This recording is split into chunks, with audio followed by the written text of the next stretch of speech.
પૂજા કરવાનું કહે છે? શિવલિંગની પૂજા.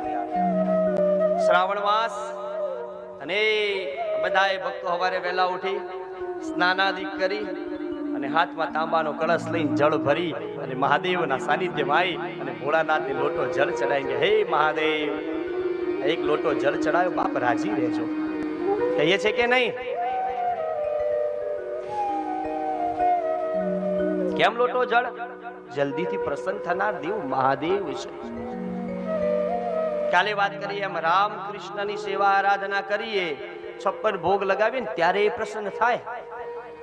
પણ ભોળાનાથ ફક્ત એક લોટા જલ કી ધાર, એક લોટો જલ ચડાવો એટલે મહાદેવ રાજી થઈ જાય, એને બીજું કાંઈ ન જોઈએ. અને એક વાત તમને બધાને કહી દઉં, વિદ્યેશ્વર સંહિતાની અંદર એમ કહેવાય કે તમે ભગવાન મહાદેવજીની પાસે જઈ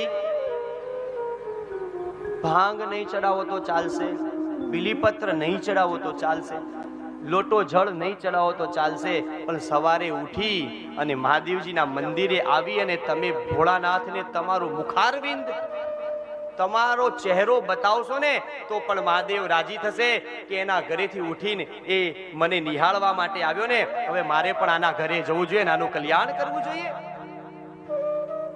કોઈ પણ સ્વરૂપમાં ભગવાન તમારા મારા આગળ પધારશે. મૂર્તિ કરતા શિવલિંગ શ્રેષ્ઠ છે. કહે તમે કે શિવલિંગની પૂજા કરો. શ્રવણાદિત્રિકે સક્તો લિંગ વૈરચ સાંકરમ સંસ્થાપ્ય નિત્યમભ્યર્ચ્ય હરે સંસાર સાગરમ. શ્રવણાદિત્રિકે સક્તો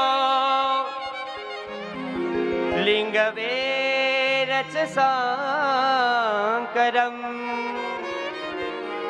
સંસ્થાપ્ય નિત્યમભ્યર્ચ્ય તરે સંસાર સાગરમ.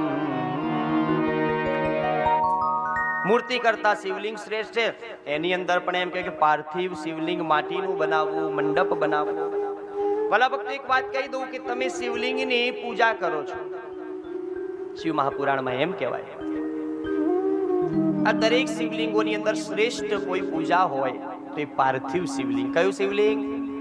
કેટલા લોકો પાર્થિવ શિવલિંગની પૂજા કરો છો?